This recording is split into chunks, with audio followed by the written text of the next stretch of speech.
નવસારીમાં અપ્રમાણસર મિલકત એકઠી કરનારા અધિકારી પર એસીબીનો સખંજો, જ્યાં ભૂતપૂર્વ મદદનીશ ભૂતત્વ શાસ્ત્રી સંદીપ મધકુર ખોપકરની ધરપકડ કરવામાં આવી છે કે જ્યાં આગળ સંદીપ ખોપકર સામે 62.13% અપ્રમાણસર મિલકતનો કેસ નોંધ્યો છે। કાયદેસર આવકની સરખામણીએ 62.13% વધારે સંપત્તિ છે અને અપ્રમાણસર મિલકતનો મોટો ગોટાળો પાડ્યો છે બહાર, જ્યાં વર્ષ 2009 થી 2018 દરમિયાનની જે અપ્રમાણસર મિલકતનો ખુલાસો થયો અને સંદીપ ખોપકરની 1,42,46,949 મિલકત અપ્રમાણસર।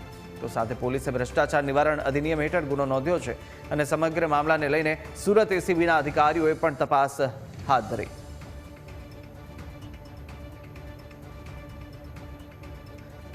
તો પ્રમાણસર મિલકતનો આ મોટો ગોટાળો બહાર પડતા જ હવે કાર્યવાહી પણ શરૂ કરવામાં આવી।